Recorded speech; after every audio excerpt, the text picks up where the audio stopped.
Civil Liberties. Mr. Nadler for 3 minutes. I thank the gentleman, Mr. Speaker. Today we have an opportunity to affirm America's values and our respect for the rule of law. This bill includes language drawn from the American Anti-Torture Act, introduced by myself and Representative Delahunt, that would extend the interrogation standards in the U.S. Army Field Manual to all interrogations conducted on persons in the custody or effective control of any element of the intelligence community. This will ensure a single uniform baseline standard for interrogations. That means no more torture, no more waterboarding, no more clever wordplay, no more evasive answers, no more dishonesty. People and nations do terrible things in war, but civilized nations long ago recognized that there must be limits on their conduct even during military conflicts. Our Army Field Manual is an outstanding example of a modern military dedicated to observing international norms of conduct while waging war effectively. It is a credit to our men and women in uniform that they continue to abide by these rules. It is unforgivable that some civilians here in Washington seem to think they know better and that we must be more brutal than our military and professional interrogators.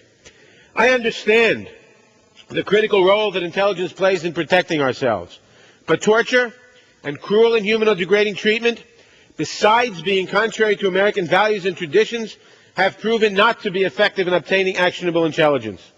Current and former members of the military have made this clear. General David Petraeus, the commander of U.S. forces in Iraq, recently wrote in an open letter to U.S. troops that the standards of the Army Field Manual, quote, work effectively and humanely in eliciting information from detainees, close quote.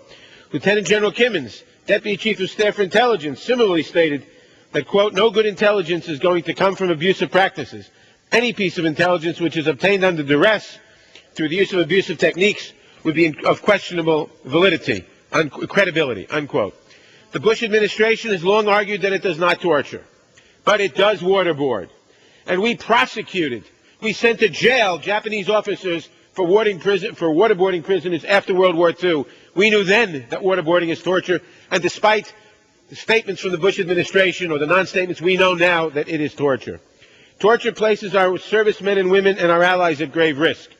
We must accept that whatever we authorize and use against our enemies is turned against our own men and women.